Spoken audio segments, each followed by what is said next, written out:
Essa apresentação vai ser sobre Looker, basicamente, a gente vai fazer uma demo, mas antes dessa demo, eu também vou explicar para você sobre uma técnica de análise chamada ABC e sobre como que essa técnica de análise e o Looker nos ajudaram a converter um possível churn de um cliente, né, em um dos projetos que a gente teve, não faz muito tempo. Então, por isso que essa apresentação chama Os Insights que mudaram o jogo aqui, o subtítulo, né? Então, vamos lá. Falando um pouquinho sobre mim, eu sou analista de dados aqui na Squad de Cloud, Data e AI, Dev no Code, já tem aí 1 ano e 2 meses, aproximadamente. Eu originalmente sou de Porto Alegre, hoje eu moro numa cidade aqui no litoral do Rio Grande do Sul também, chamada Tramandaí. Aqui um pouco das coisas que eu gosto de fazer. Essas últimas duas aqui já tem aí mais de 20 anos que eu estou na tentativa de pegar onda e tocar violão, tá? Então, a minha especialidade está mais para a esquerda aqui, beleza? Bom, a gente vai falar hoje primeiro sobre o cenário, e o cenário que nos levou a uma oportunidade dentro do cliente, né? Dentro do projeto que a gente estava, e vamos falar também sobre um problema que o cliente apontou e sobre como a gente solucionou esse problema, né? Ou basicamente como que a gente converteu esse possível churn, né? E isso aqui tudo vai ser, na verdade, embora seja uma história bastante interessante, um business case bem interessante, no fim das contas é uma desculpa para depois, na segunda metade do nosso papo, a gente falar sobre o Looker, né? Para dar uma introdução para vocês do que é essa ferramenta e quais as possibilidades.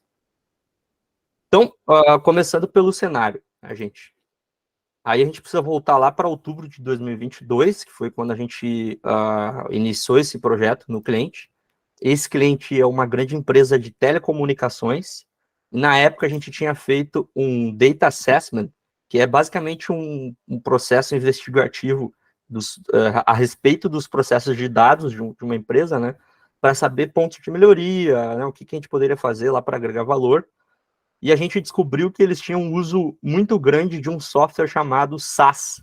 Uma das conclusões nossas foi essa, né? Eles usavam massivamente o SAS.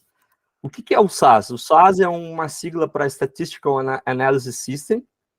Basicamente, e importante aqui, né? Não confundir com SaaS, que é Software as a Service, né? Isso aqui é uma nomenclatura para um tipo de software. A gente está falando de SaaS com um A só, que é um software específico. E esse software, o que ele faz é basicamente pegar fontes variadas de dados. Aqui a gente pode ter um banco de dados, a gente pode ter arquivos, né? Arquivos de Excel, arquivos CSV e vários outros tipos de arquivos ou bancos.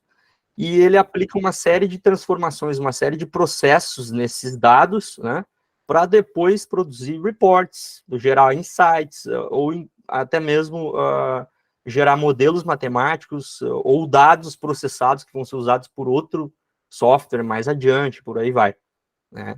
São várias possibilidades aqui de output. Então, a situação era essa, o cenário era esse, o cliente tinha um uso massificado dessa ferramenta, né? E aí disso a gente derivou uma oportunidade que foi a seguinte: o SaaS lá dentro dessa empresa, ele era sustentado por alguns recursos da Microsoft Azure, que é a nuvem concorrente aí do nosso parceiro principal aqui, que é o Google, né? A gente, dentro da Squad de dados, a gente trabalha basicamente em parceria com o Google em relação a GCP, a Google Cloud Platform.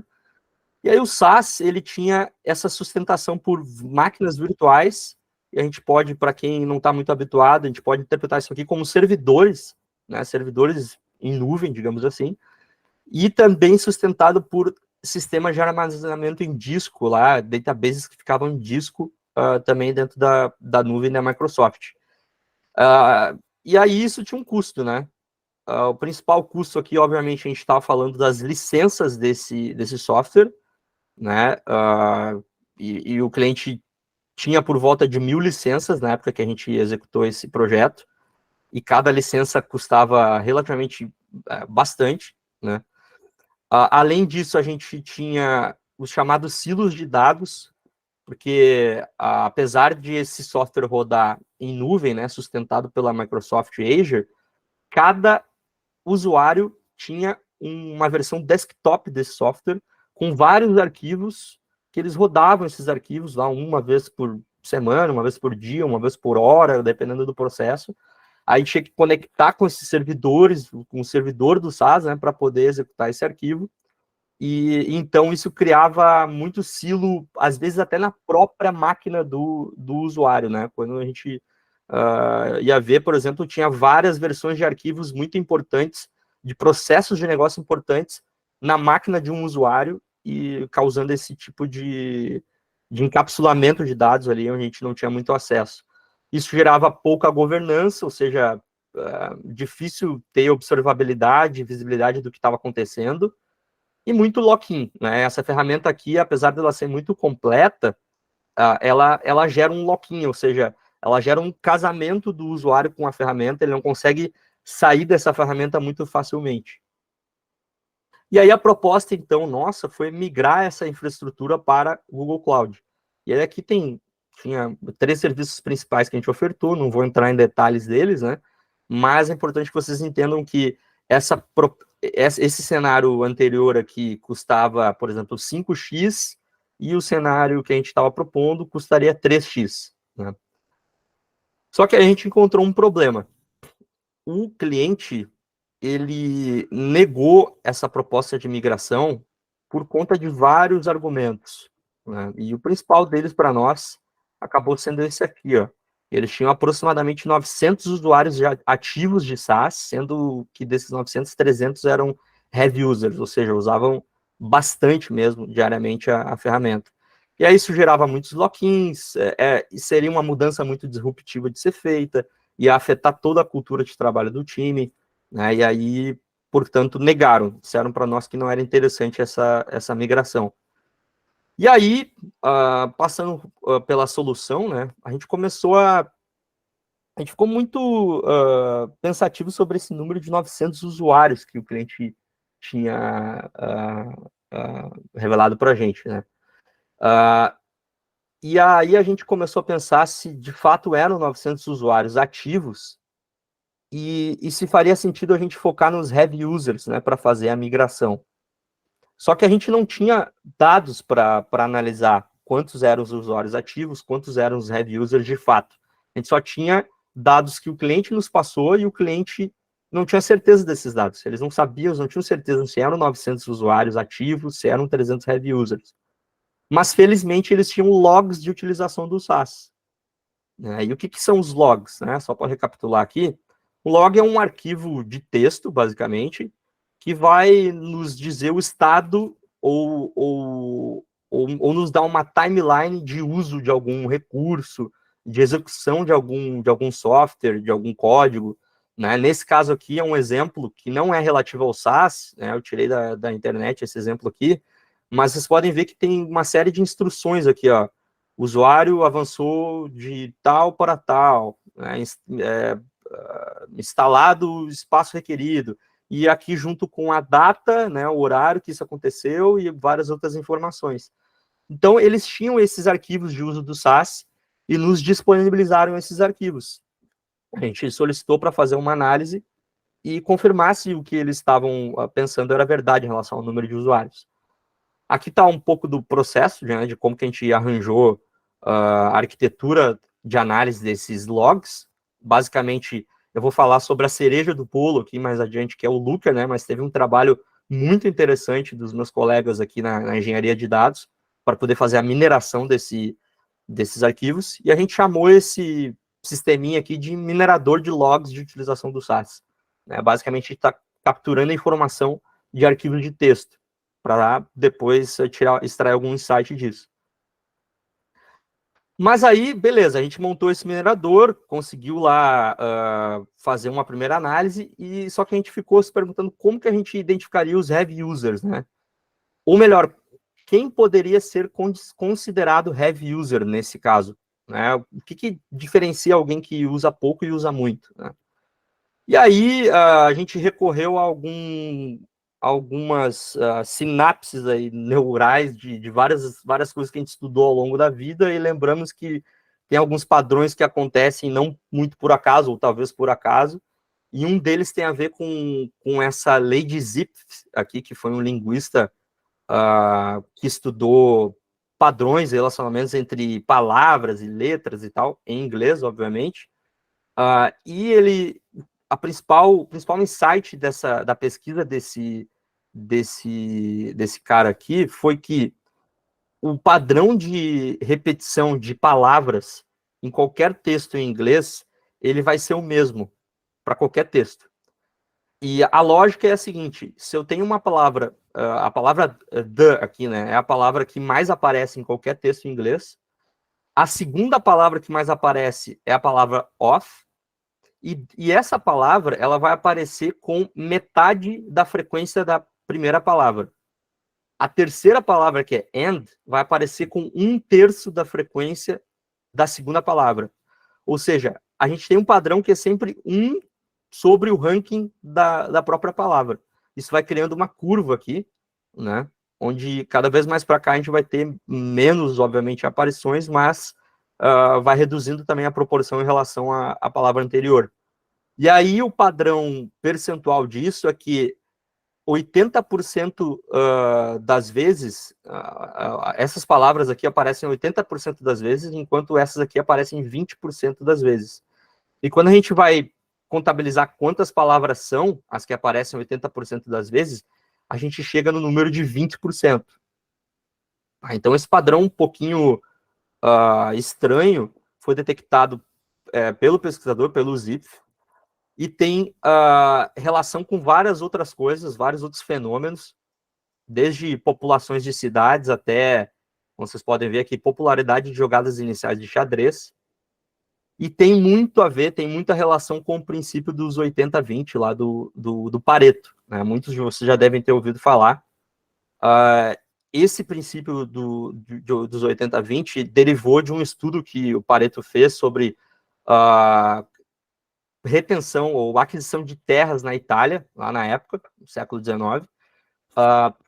O que ele fez, o que ele descobriu foi que 20% da população detinha 80% das terras, né? E ele escreveu isso na pesquisa dele. E mais tarde ele descobriu também que 20% das folhas de, não sei se dá para chamar isso aqui de folha de ervilha, ou sei lá, uma espécie de um container de ervilha, né? Ele descobriu que 20% dessas folhas de ervilha no jardim dele eram responsáveis pela produção de 80% das ervilhazinhas aqui dentro, né? Então, mais uma comprovação do fenômeno aí, né? E aí, se fosse para explicar, para colocar isso numa frase, né, já conhecida talvez de muitos de vocês, que 80% dos efeitos são explicados por 20% das causas. Tem um vídeo muito bacana do Vsauce, talvez alguns de vocês conheçam, que fala sobre essa lei de Zipf e a relação entre essa lei e o princípio de Pareto. Vale a pena dar uma pesquisada aí depois. E aí, trazendo um pouco mais para o conceito de business e de tecnologia, né? Esse dado aqui, o primeiro, por exemplo, 80% dos travamentos dos computadores são causados por 20% dos bugs. Isso aqui foi um report que a Microsoft fez em 2002, né, de que 20% dos bugs estavam causando 80% dos travamentos nas máquinas Windows, por exemplo. E isso se repete, esse padrão se repete para várias coisas. 20% das pessoas realizam 80% do trabalho, do ponto de vista de faturamento, 80% do faturamento vem de 20% dos clientes, por aí vai. E aí, generalizando para business mesmo, a gente tem a tal da curva ABC, que é muito utilizada na gestão de estoques, onde a gente dá um passo a mais na divisão 80-20 e divide também o restante dos outros 20% de receita, né, em dois grupos, né? O grupo de 15%, que a gente chama de grupo B, e o grupo de 5%, que a gente chama de grupo C. Então, se a gente somar 5 mais 15 mais 80, vai dar 100% da receita, né? Então, é mais ou menos por aí. E aí a gente chegou, então, à conclusão de que, muito provavelmente, 80% do consumo de SaaS era realizado por 20% dos usuários lá nesse cliente. Ou seja, nós não teríamos aquele todo de usuários para migrar, se fosse o caso de uma proposta de migração. E aí a gente analisou isso com a ajuda do Looker, A gente pegou os logs de utilização de julho e setembro de 2022 e construiu uma aplicação em Looker para poder plotar essa curva ABC. E essa aqui é um print descaracterizado, né? Inclusive em termos de cores aqui, eu deixei tudo preto e branco para não caracterizar o cliente por questão de NDA. Mas aqui vocês podem ver que a gente tem uma coluna para classe, a qual pertence cada usuário, e o consumo de CPU de SaaS que cada usuário está consumindo. Isso a gente fez com o Looker e embedou numa aplicação web que a gente mesmo construiu. E aí, qual não foi a nossa surpresa de rolar essa lista de usuários para baixo e ter um primeiro insight já de cara? Lembram que eles tinham dito para nós que eram 900 usuários ativos, né? Bom, em 2 meses de logs, a gente não encontrou mais do que 353 usuários utilizando o SaaS. Então, aqui já tinha uma redução significante, né? Além disso, se a gente fosse olhar para a linha de corte de 80% de consumo do SaaS, a gente encontrou 60 usuários somente. 60 usuários que tinham um alto consumo de SaaS, ou seja, 60 equivalendo 20, por volta de 20% dos usuários, vocês podem ver que deu 17 aqui, consumindo quase 80% de CPU do SaaS. E aqui, obviamente, essa medida aqui é o acumulado do consumo de CPU. Então, resumindo a história, as suposições do cliente em outubro de 2022 eram que havia 1.000 licenças, aproximadamente, e que aproximadamente 900 usuários estavam ativamente usando o SaaS e que 300 deles eram heavy users, e por isso não daria para migrar para GCP, porque seria muito disruptivo, levaria muito tempo e tal. E aí, os dados nos mostraram que a gente tinha aproximadamente 350 clientes ativos, e ao invés de 300 heavy users, a gente tinha 60 heavy users aproximadamente, representando 80% do consumo de máquinas Azure, né, de consumo SaaS. E aí, quando a gente mostrou essa análise para o cliente, não precisou muito esforço para a gente obter um sinal verde positivo para realizar a migração, ou melhor dizendo, realizar um piloto de migração. A gente conseguiu, então, reverter um possível churn aí para um projeto de migração piloto, onde a gente migrou 8 arquivos do SaaS para GCP. Beleza? E aí, como eu falei para vocês, essa historinha é mais uma desculpa para mostrar, apresentar um pouquinho do Looker, né? Vamos entrar, então, em detalhes da ferramenta, e aí depois a gente vai mostrar como que a gente constrói essa curva ABC dentro do Looker, né, para vocês terem uma ideia. E aí, com sorte, isso pode ser um insight valioso aí, talvez até o conceito de curva ABC, para quem não está familiarizado, vocês podem aplicar no dia a dia de vocês em qualquer tipo de análise de causa e efeito, né, e de fato é um método bastante útil aí para analisar em certas situações. Então, gente, Looker, o que acontece? Quando a maioria das pessoas pensa em Looker, imagina isso aqui, ó. Ou seja, dashboards, né? E, de fato, o Looker provê essa funcionalidade de construção de dashboards, alguns muito bonitos, inclusive, muito funcionais, né? Mas, na realidade, o Looker é muito mais do que dashboards. Existe uma feature do Looker que antigamente era chamada Data Studio, que hoje virou Looker Studio, e essa ferramenta ainda existe, obviamente, é bastante usada. Looker Studio, a gente pode dizer que é a ferramenta dentro da plataforma Looker que é voltada estritamente para dashboards. Ela só produz dashboards, de fato, né? Só que ela está dentro de uma esfera maior de dashboards aqui, da plataforma Looker, ou seja, tem alguns dashboards de nível de plataforma, né, a versão paga do Looker, que a gente não consegue replicar em Looker Studio, né? E, além disso, a gente tem um arcabouço de várias funcionalidades muito interessantes, além de dashboards, na plataforma, certo? E aí, para entender melhor qual que é a grande vantagem do Looker aqui, eu construí esse diagrama que ele vai ficar bastante confuso de propósito, tá?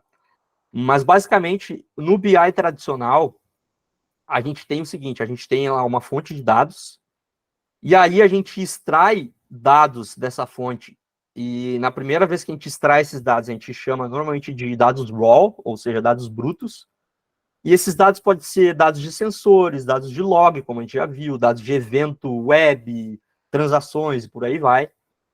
E aí o pessoal da engenharia de dados, principalmente, vai fazer o trabalho de ir lapidando esses dados até uma camada de dados que a gente chama de gold, que é a camada mais próximo de algo semântico, de algo interpretável por alguém de usuário, algum usuário de negócio, digamos. E aí essa camada gold depois vai alimentar data vis, ou seja, visualizações de dados para cada área de um determinado negócio. Né? E como data vis, vocês podem interpretar que Power BI, o próprio Looker, ou até uma planilha, um Sheets, um arquivo de Excel.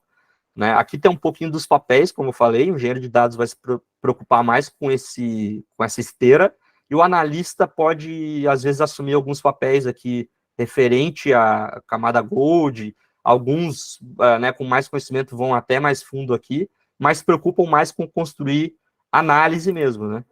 A gente pode ter o papel dos data marts aqui, que são um step a mais na lapidação dos dados para tornar eles mais semânticos para o pessoal de negócios.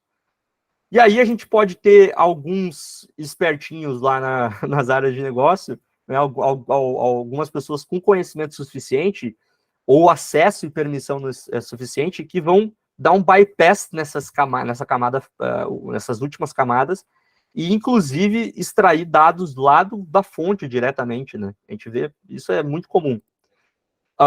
Quando a gente não tem também uma planilha sendo fonte de dados para alguma análise, ou planilhas no lugar de ferramentas de BI, ou outros arquivos também sendo input de análise, e o pior dos casos, quando a fonte de dados é o PC de alguém. Onde é que está a tal tabela? Está lá no PC do João. Aí tem que falar com o João para ir lá tentar extrair o dado, né? Então, vocês podem ver que a bagunça organizada do BI tradicional, ela não é tão organizada assim, isso aqui pode levar a vários problemas. O principal deles é silos de dados, como eu já falei para vocês, o dado não sai de uma esfera, né? E isso pode levar a interpretações diferentes de informação em diferentes áreas. Por exemplo, quem me garante que num cenário desse, a área de vendas está calculando receita da mesma forma que a área de finanças, por exemplo? Né? Não tem como garantir isso. Ou que a área de marketing está interpretando o ROI da mesma forma que a área de finanças. Se eu tenho esse arcabouço todo de fontes diferentes, sem um centralizador, sem uma fonte única de verdade, eu corro o risco de ter informações divergentes aqui. Permissionamento confuso, ou seja, fica difícil de trafegar entre permissões ali no BI tradicional, e a ausência de single source of truth, que é essa fonte única de verdade, que também é muito presente com esses problemas. Em relação ao Looker, o que acontece, gente? A gente pode ter o mesmo cenário, se a gente quiser aqui, o mesmo caos desse lado esquerdo aqui da tela, mas a gente resolve esse caos com o que a gente chama de camada semântica do Looker.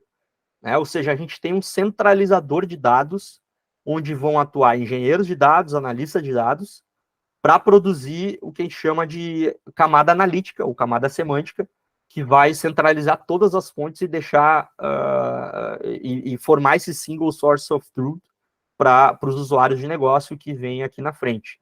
Então, aqui a gente pode ter um cenário um pouco bagunçado e às vezes não tem como se livrar muito disso, assim, porque né, organizações são sistemas abertos e a gente precisa se adaptar ao sistema aberto e as fontes de dados estão vindo de tudo que é lugar.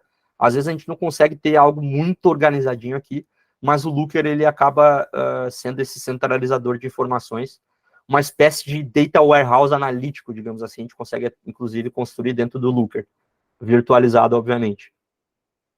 E aí, um pouco mais sobre o modo como o Looker funciona, né? Basicamente, a gente pode conectar qualquer banco de dados no Looker, né?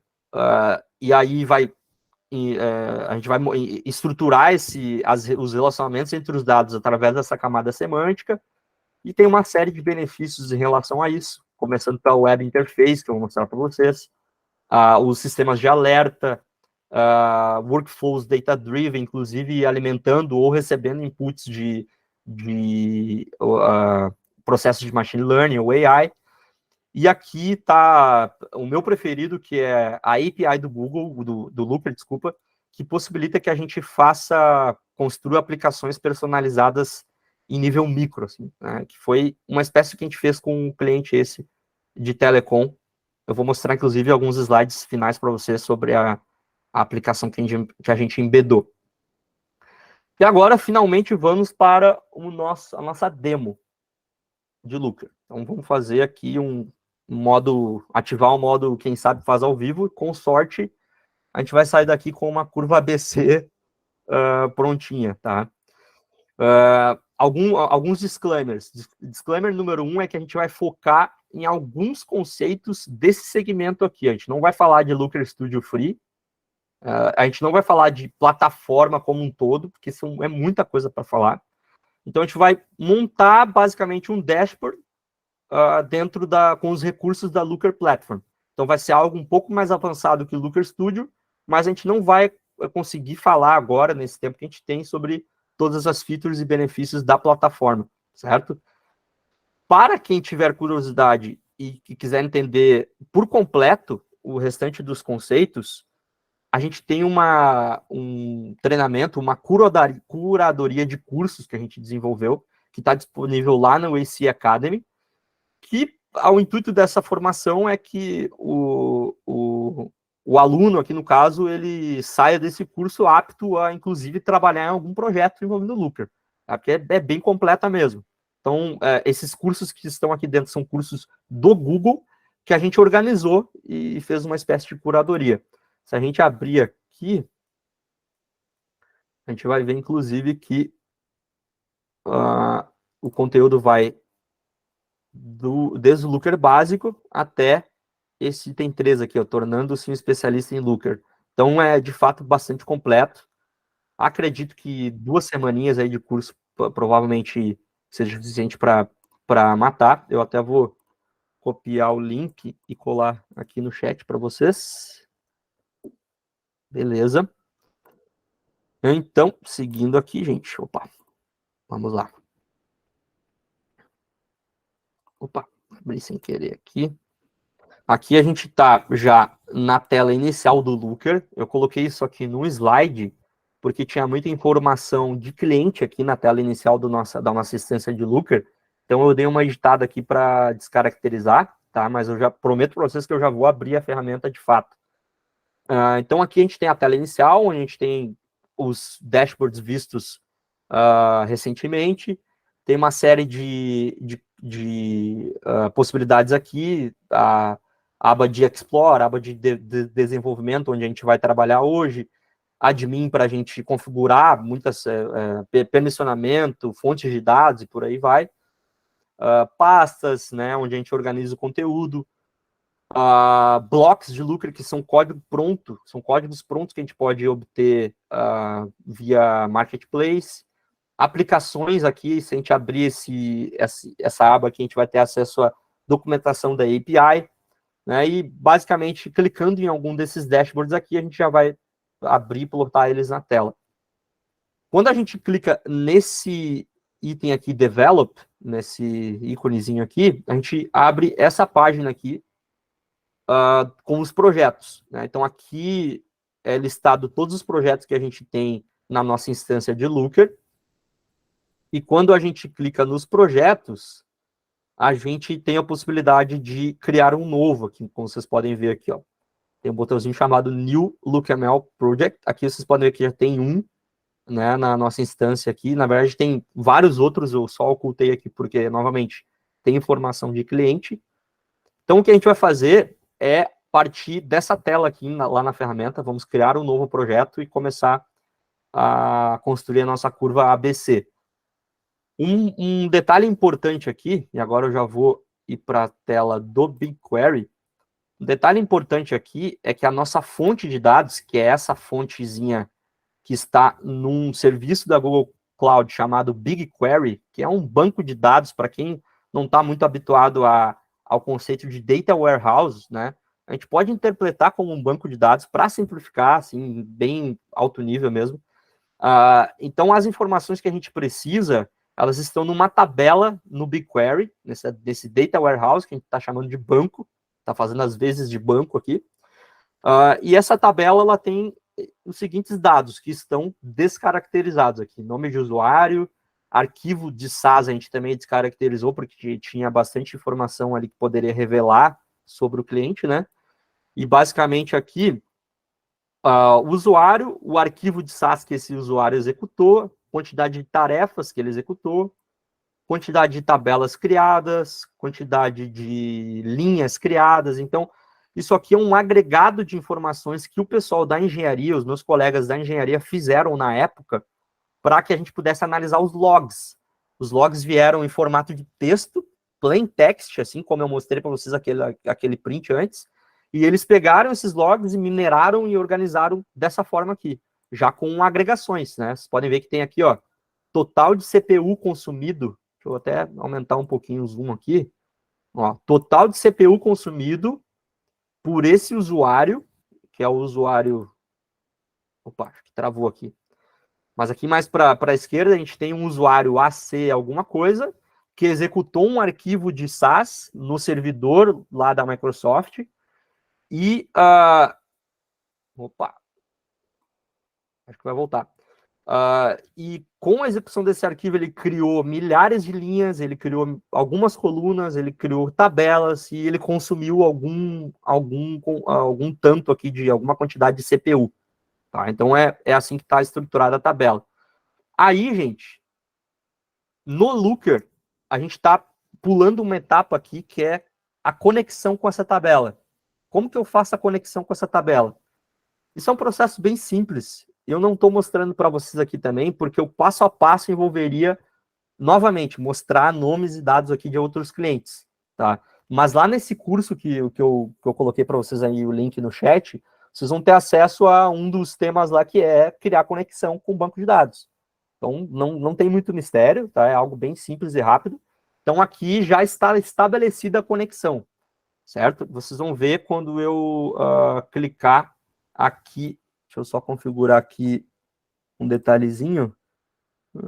TechWeek, aqui, beleza. Voltando para cá. Então, aqui eu já dei um nome para o meu projeto, no Looker, né? Eu vou gerar um modelo de dados com base no próprio esquema do database, ou seja, o Looker vai olhar para essa tabela aqui e vai detectar esse esquema de dados aqui, ó. Cada coluninha, ele vai interpretar que essa coluna é do tipo string, é do tipo inteiro, é do tipo float, por aí vai, né? E já vai fazer esse trabalhinho para nós. A conexão que eu escolhi aqui foi o que eu acabei de falar para vocês, ela já foi criada anteriormente, eu criei ela para esse projeto, tá? Então, ela vai conectar com essa tabela, e eu quero construir as views a partir de todas as tabelas disponíveis nessa conexão. Vocês já vão entender o que isso significa. Quando eu clicar em Create Project, com sorte a gente vai ter a nossa tela, a nossa IDE do Looker já pronta para a gente desenvolver. Está aqui ela. Beleza? De cara, a gente já vê que tem algo diferente de outras ferramentas de BI. Quem está acostumado com Power BI, com Tableau, vai notar que a gente tem aqui uma interface de desenvolvimento como se fosse uma IDE de software aqui. Né? Porque a gente tem um browser de arquivos. Então, aqui a gente tem os arquivos. A gente tem, inclusive, um README aqui, que é um pouco de paradigma de desenvolvimento de software, né? Criar uma documentação sobre o projeto. E aqui a gente pode modificar esse texto aqui para dar instruções para os usuários de como está funcionando a coisa. A gente tem aqui algumas abas, Object Browser, não vem muito ao caso agora, Find and Replace, aqui tem as settings do próprio projeto, mas o que vai importar mais para a gente vai ser esse File Browser aqui, que é onde estão os nossos arquivos Looker, né? Vocês podem ver que tem um botão aqui, Configure Git, também, né? Que é uma outra grandíssima vantagem do Looker. Ele tem integração direta com o Git, então todos os arquivos de Looker que a gente vai criando ou editando, a gente pode versionar eles no Git, Basta a gente criar um repositório para isso, criar um projeto lá no Git, passar uma chave SSH e está conectado. Inclusive, ele tem um sistema de deploys aqui, baseado em versões, que é muito interessante. Então, a gente tira um pouco da noção de análise ad hoc das ferramentas tradicionais, Power BI, Tableau, que é tudo meio que centrado num único usuário. O usuário constrói o universo dele dentro da ferramenta. E aquele conhecimento fica retido ali, mais ou menos retido com ele, né? Não tem versionamento, não tem muito compartilhamento de base de conhecimento. O que tem de compartilhamento é o dashboard final ou o modelo de dados, lá no caso do BigQuery, né? Mas aqui não, aqui a gente está compartilhando código LookML, né? E para falar um pouquinho do LookML, não confundir com Machine Learning, né? Esse ML aqui vem de Modeling Language, Looker Modeling Language, que é justamente uma linguagem proprietária do Looker para modelar dados, né? A gente já vai ver um pouquinho de como que ela funciona. Não tem pretensão aqui de ensinar LookML para vocês nesse curto espaço de tempo, mas vai dar para ter uma mínima noção. Aqui a gente tem um arquivo model.model, que vai nos dizer sobre relacionamento entre dados, né? Ou seja, a gente tem tabelas, a gente tem... se a gente quisesse, por exemplo, vincular uma tabela com outra, seria nesse arquivo aqui que a gente faria essa conexão. Persistência de tabelas, a gente também pode setar aqui, grupos de dados e por aí vai. Não faz muito, não tem muita razão de a gente entender o pormenor aqui de cada coisinha especificamente desse arquivo, mas ele serve basicamente para a gente definir como que o nosso modelo de dados analítico vai se comportar, quem vai ter acesso a esse modelo de dados e quais os relacionamentos entre os dados. Né? Depois, a gente tem as views, que ficam aqui nesse segmento aqui, ó. Aqui, como vocês podem ver, tem um arquivo .view. Ele foi gerado, assim como o arquivo .model, foi gerado automaticamente. O Looker já gerou esse arquivo, esse código aqui para nós. E se vocês perceberem, cada um desses itens que vem aqui, começam aqui nessa linha 14, ó, são as colunas do nosso, onde diz dimension aqui, ó, são colunas da nossa tabela original. Se a gente voltar aqui para o BigQuery, tem uma coluna chamada user, por exemplo. E se a gente for para o arquivo view aqui, vai ter uma coluna user aqui também. Onde é que ela tá? Vamos ver. Aqui, ó. Dimensão user. Né? E inclusive com um tipo de dado, né? Ela é do tipo string, que significa conjunto de caracteres, ou seja, um texto, e qual que é a coluna que ela equivale lá no banco, né? lá na tabela. O nome da tabela, ela aparece aqui nesse parâmetro SQL SQL Table Name, né? SQL Table Name. Então aqui a gente tem o mesmo nome de tabela que está disposto lá no BigQuery. Tá? Então a gente pode dizer que isso aqui são virtualizações das tabelas dos nossos bancos, né?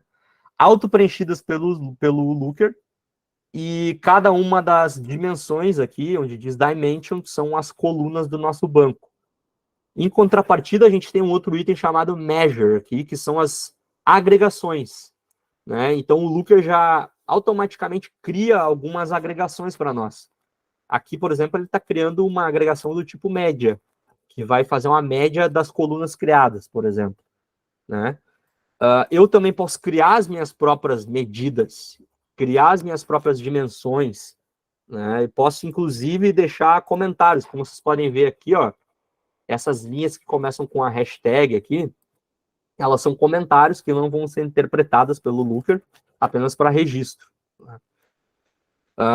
Beleza, gente. Mas aí tem um detalhe, isso aqui está bastante programático, né? Tem muito código aqui. Se eu sou um usuário de negócios, como que eu me viro aqui no Looker, né? Isso aqui está muito para analista de dados, com algum conhecimento de SQL, ou algum engenheiro de dados e tal, né? Bom, existe uma aba do Looker chamada Explore. Eu vou abrir ela aqui para vocês. Basta clicar aqui na setinha do lado da View. eu consigo explorar essa view. Eu vou abrir a aba aqui. A gente vai ver que aqui a gente tem um sandbox para construir uma visualização de dados. E aqui fica muito fácil a gente construir qualquer coisa.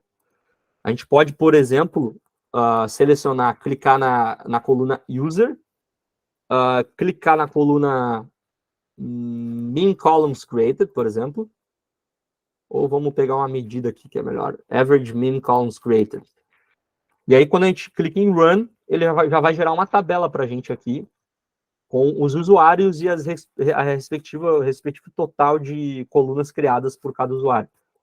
Se a gente clicar em Visualization, ele já vai nos dar uma visualização aqui, que eu posso, inclusive, trocar para o tipo de dado que eu quiser, né? Ou seja, com poucos cliques, um usuário de negócios vai conseguir se virar aqui dentro do Looker, né? Não vai precisar de muito conhecimento, como no caso de Power BI ou de Looker Studio, para poder criar um dashboard, é um pouquinho mais complicado. A gente pode, inclusive, filtrar aqui informações, né? Eu posso, por exemplo, pegar uma coluna de data, Task Start aqui, filtrar, automaticamente vai aparecer aqui nos filtros. Posso, por exemplo, colocar aqui Starts with, vamos ver, 2022-07.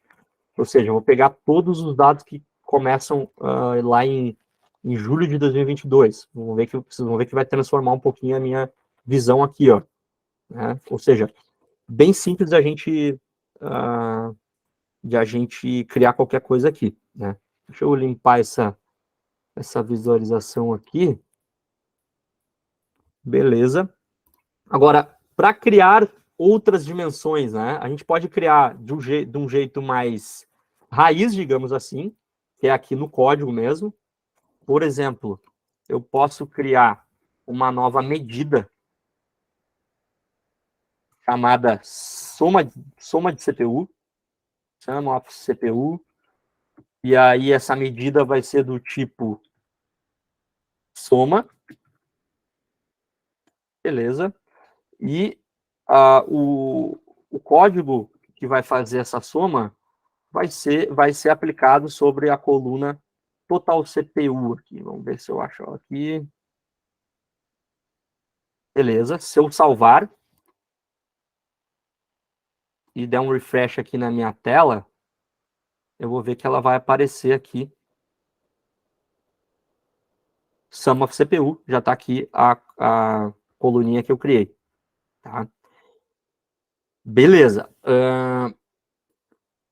Outra coisa que eu posso fazer também é modificar um tipo de dado aqui, né? A gente tem Task Start e Task End, lá na nossa tabela, de fato, eles são datas, né? E aqui está sendo interpretado como string, como texto. Então, eu posso mudar isso aqui para data, formato data. Aí posso criar também uma nova dimensão, se eu quiser. Enfim, programaticamente, posso fazer bastante coisa aqui, tá, gente? Vou dar um refresh novamente aqui.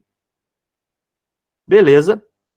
Mas vamos lá, a gente está falando aqui de democratização de dados, né? De usuários de negócio podendo criar campos e tal, né? Dificilmente um usuário de negócio que não tenha conhecimento SQL vai conseguir codificar isso aqui de forma simples e rápida. Então, o Looker também tem uma facilidade aqui de eu criar campos, criar medidas aqui mesmo nessa interface de Explore. Vou mostrar para vocês já começando a criar a nossa curva ABC. Tá? E aí, para criar a curva ABC, a gente precisa passar rapidamente pelo conceito de como que a gente vai criar essa curva. E aí é bem simples. Primeiro, a gente vai precisar ordenar do maior ao menor consumo absoluto de CPU por usuário, né? Ou seja, cada usuário vai estar listado aqui. Esse aqui vai ser o que mais consumiu CPU e assim por diante. A gente vai plotar um percentual cumulativo de usuários, ou seja, quando a gente tiver aqui na metade dos usuários, aqui sendo 10, vai ser 50% dos usuários, 90%, 100%. A gente também vai fazer um percentual cumulativo de consumo de CPU, ou seja, esse total de CPU representa 55% do consumo, mais esse 80%, mais esse 88% e assim por diante, até chegar em 100%. E, por último, a gente vai precisar plotar a curva. Aí, para plotar a curva, a gente vai precisar de uma fórmula, né, que a gente vai executar dentro do Looker, que é, caso o percentual de consumo seja menor ou igual a 80, vai ser curva A, ou seja, automaticamente esses aqui vão estar classificados como A. Se não, caso seja menor ou igual a 95%, é curva B, e do contrário é curva C. Ou seja, nessa situação a gente vai ter curva A para esses caras aqui, curva B para esses caras e curva C para esses aqui. Se a gente olhar com calma, a gente vai ver que a distribuição de Pareto está mais ou menos arranjada aqui, ó, 80% do consumo, 15% e 5%. E aqui, 20% dos usuários, 30% e 50%. Então, é isso que a gente pretende ver lá na nossa análise. Então, vamos voltar para lá, começar a construir as coisas aqui. Deixa primeiro limpar essa visualização, beleza. E aí vamos, então, criar um cálculo, um campo calculado no Looker, e a gente vai precisar ter primeiro user e sum of CPU aqui, no formato tabela. A gente rodar aqui, vai dar um gráfico um pouquinho melhor que esse.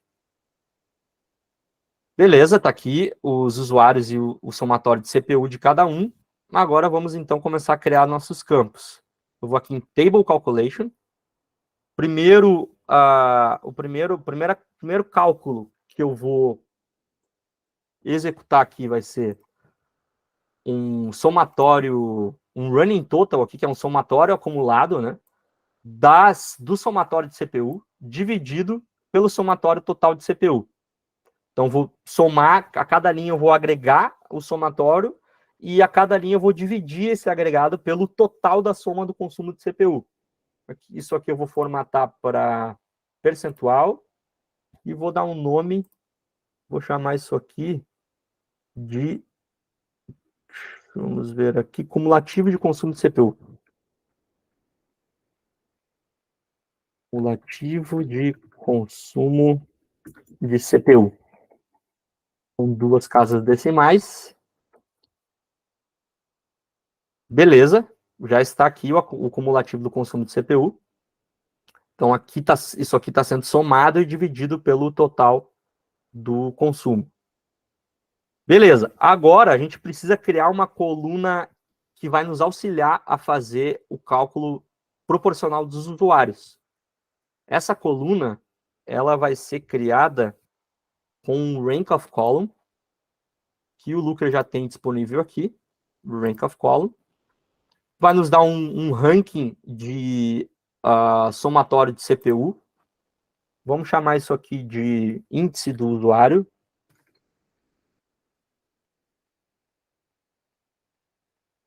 Beleza. Vamos ver que vai aparecer aqui 1, 2, 3, 4, até o último usuário que a gente tem, que é o usuário de número 414, né? E agora a gente vai usar esse índice para poder criar o cumulativo de usuários, o percentual de usuários.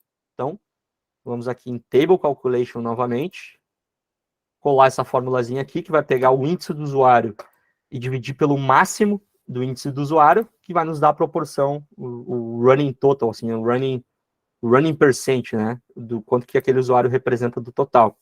Vamos colocar isso aqui em percent, 2 casas decimais, e chamar isso aqui de cumulativo de usuários.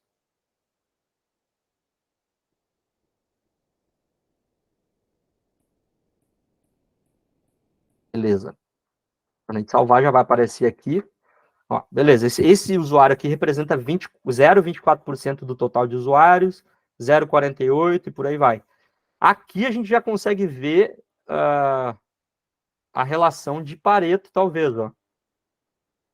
80% do consumo de CPU equivale a quase aí 20% dos usuários. Então aqui já está formada a nossa curva ABC. Só falta a gente colocar o campo curva aqui, né? Então vamos colocar o campo curva. Depois, se vocês quiserem detalhar essas fórmulas comigo, eu fico bem disponível aí, pessoal. Essa aula vai ficar gravada, então se quiserem daqui a pouco testar isso, né, vocês mesmos, a gente pode combinar. Então, vamos chamar esse novo cálculo aqui de curva ABC, ou só de curva. O que vai acontecer aqui é justamente aquela fórmula que eu mostrei para vocês nos slides. Se o consumo acumulado de CPU for menor ou igual a 80%, ele vai plotar um A ali, vai colocar um A para a curva A. Se for menor ou igual a 95%, ou seja, isso aqui não é verdade. Se isso aqui não for verdade, isso aqui ele vai avaliar, né? Se for menor ou igual a 95%, ele vai dar a curva, vai colocar como curva B. E para o restante dos casos vai ser curva C, que é, né, o total de condições que a gente tem, que são 3 condições. Então, quando eu der clicar em Save aqui, a gente vai ter o nosso campo curva. E com sorte, quando a gente olhar os 80% aqui, já vai ter mudado para B, ó. Então aqui é curva A, aqui passou de 80%, já é curva B. Beleza?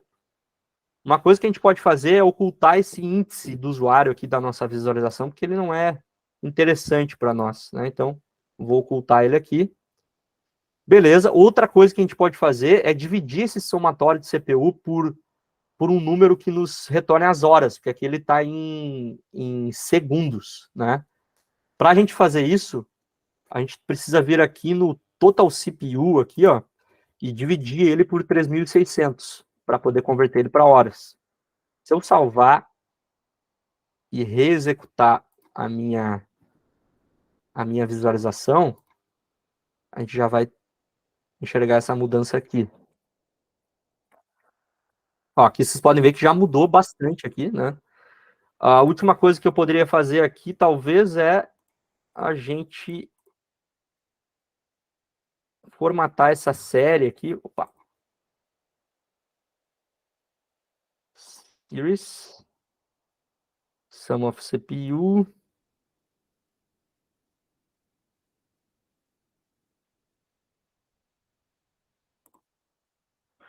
Vamos formatar isso aqui para 2 casas decimais.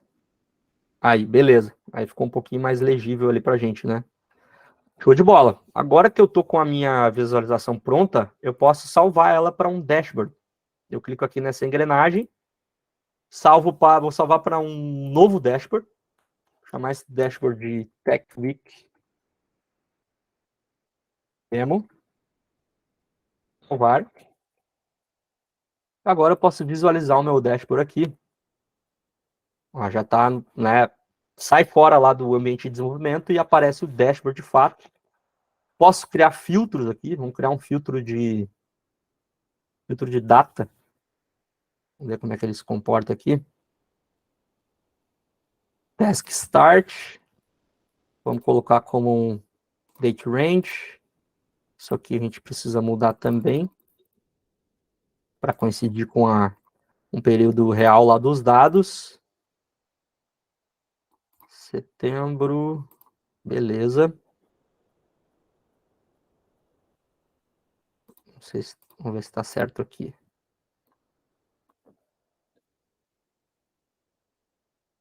Beleza, acho que vai dar. Beleza, a gente poderia filtrar também por usuário. Então, vou selecionar aqui um filtro de usuários do tipo checkbox, pode ser. Beleza, então aqui eu consigo filtrar por usuário, consigo filtrar por data. Enfim, posso selecionar aqui o filtro que eu quiser. Posso colocar aqui também um filtro de curva. Acho que a curva não está aparecendo aqui. Acho que tem que atualizar lá. Mas beleza, acho que vocês pegaram a ideia. Se eu salvar, eu vou ter, então, a paginazinha com o meu dashboard, com a curva ABC, devidamente parametrizada segundo o princípio de Pareto. E a cereja do bolo disso aqui, gente, lá para o caso daquele cliente, foi que a gente embedou isso aqui numa aplicação personalizada para eles. Então aqui eu trouxe alguns slides para mostrar para vocês. Ó.